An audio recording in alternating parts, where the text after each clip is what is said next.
I'm going to walk you through this process of thinking logically through how I have done this, the aspects of failure, and then how we tackle that, and then also adversity and how we tackle that. So I want you to get a piece of paper out if you have one, or you can just think in your head as you go down this whole process. But I want you to start framing it in, we have 6 different levels. There's going to be 1, 2, 3, align, 1, 2, 3. So here's how it works. It's called reframing failure. Title it that, reframing failure, and then have 1, 2, 3, align, 1, 2, 3. The top is going to be a word, and this word is going to be called abject failure. Now, abject failure is essentially this failure that's the end. It cannot become, you can't come back from it, can't be fixed. It's the end all be all of a situation. I call it, it's just abject. The pumpkin broke, somebody passed away, like I can't bring it back, right?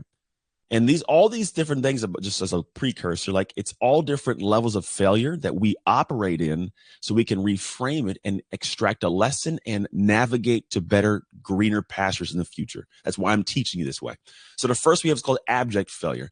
Below it, we have what's called structural failure, which means there's something big that took place. Like my marriage was a structural failure, right? It's something took place. If you guys know my story in the past, where my wife stepped out and the whole thing fell apart. Now, we could have fixed it, but at the time, it wasn't going to happen. Like it was a structural failure, which means some piece broke that can be fixed, but it's going to be an overhaul to fix it. I'm talking, it's going to be a lot. So you go, this is too big. I don't feel like dealing with it. I'm moving on, right? Structural failure. It can be fixed, but the load and the weight of what it'll be just be too much. The next one below, it's what's called glorious failure. Now, glorious failure means this thing's going up, and as opposed to even focus on fixing it, I'm going to go ahead and smoke a cigarette, watch it burn, and turn around and walk with like an action hero, just walk away from the fire burning, right? Like the action hero look, right? We're going to do all that. That's glorious failure. Now, these 3 failures are typically ones that are painful, difficult, and there's so much wrapped around it that when you go and bring your mind back to it, it hurts your heart to think about it. Now, the line. What's the line, you may ask? The line is what I call the learning line. The learning line is an interesting line because what happens is below this line, you actually start to navigate past failures. You can reframe them properly. And here's what I'm going to give you the last bottom 3. So we have the very top abject, structural, glorious. Learning line, which means I am open to revisiting this situation and learning something from it. And the learning part's a key part. When I learn something, I can reapply. When I usually have something become an abject, structural, or glorious, I don't learn from it. I don't want to pay attention. I don't even look at it, so I rarely learn from it. I just keep on living my life. This is why people, men and women, will date the same person with a different name. Let that settle in for a second, right? Like I hate these kind of people in my life, right? But I keep getting with the same person. It's the same kind of individual because I'm not learning from that because every time it falls apart, it's too painful to look at. So I just keep going back to the same thing. I don't learn, right? Now the learning line takes place. Below, we have a little bit of a difference. So now here's what I would think about. The very top above or right below the line is what I call common failure, meaning it's the reason you have an apology. I'm sorry. I didn't mean to do that. My apology. I messed up, right? I am learning that this situation is one where I might have messed up. And so I got to apologize because apology means I learned from this. I won't do it again. That's why people say they're sorry, right? So I learned a lesson, a simple one. It shouldn't happen again. I'm sorry I bumped into your car. Next time I'm going to know to push the brakes when I see the brake lights on, right? It's a little simple thing. Or I'm sorry I ate your last piece of pie. I didn't realize you wanted it so much. Won't happen again. I'm sorry. I learned from this. It was a failure in my operation, but I can now do better.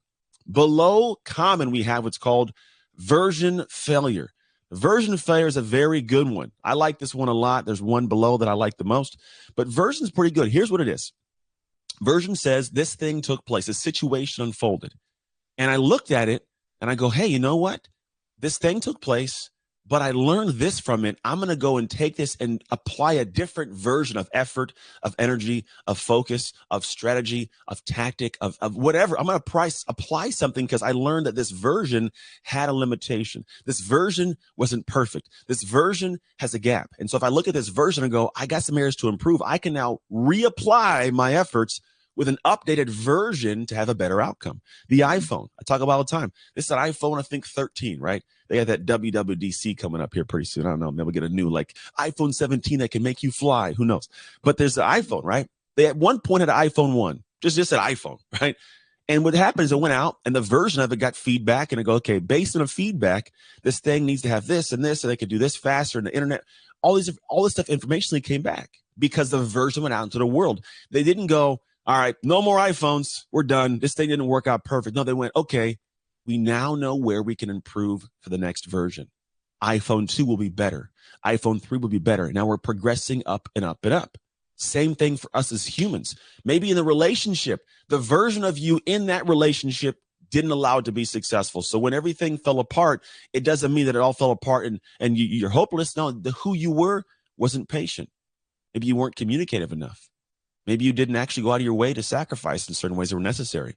Maybe you were only looking at what you could gain and not what you could give to the relationship. That version of you was no good.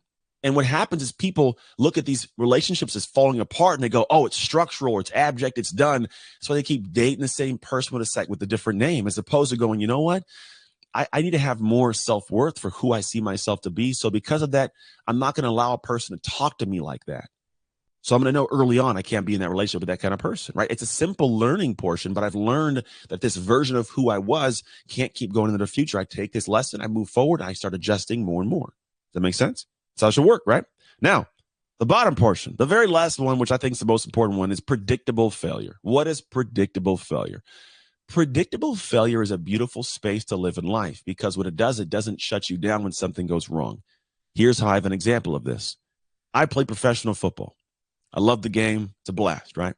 Now, I would go out and play and do my thing, run around, but at some point in time, I would end up going into practice or into a film room, and I knew something was going to get pointed out that I didn't do properly, right? So I knew every single time maybe I had a great practice, I still had bad plays in a practice. But I also knew that when I went out to practice, my coach was there. My coach's job was to yell at me and correct my mistakes when I made the mistakes. Now, I went to practice every day realizing that's probably going to happen. Go faster. Do this. You missed this. Different read, right? Every single practice. Imagine if I went to practice and go, all right, if I get yelled at, it's the end of the world. If my coach corrects my running and my technique, I'm going to quit the game because it's the end. It's abject. Well, what happens? I would never play the game of football. I would be done. On practice one, I'd be done. And a lot of us, unfortunately, live our lives this way. We go into the world thinking it's all going to be great. We don't go, no. Typically, something's going to be off. And when you get the feedback, it's not the end of the world. It's not an abject, structural, or glorious failure. It just means you should predict that something go wrong. Where's it going to happen? Great. I'll take the feedback and make adjustments, and then go try again. Now, what happens for a lot of us, the reason it becomes our identity is because what happens, I go, you know what? This relationship failed, abject. You know what? I wasn't good at this skill set, abject. It could have been just the bottom. It could have been predictable or version. In fact, most of them, if not all of life's lessons, are in that area of version or predictable, which means this version wasn't perfect, or I should have predicted the mistake, or I'm going to go into this knowing something might not work perfectly, but I'm okay with that. I'm going to try, do my best I can, take the insight, go try again. But unfortunately, a lot of us don't put things below that learning line. We jump things up too high immediately and live a lifetime up here.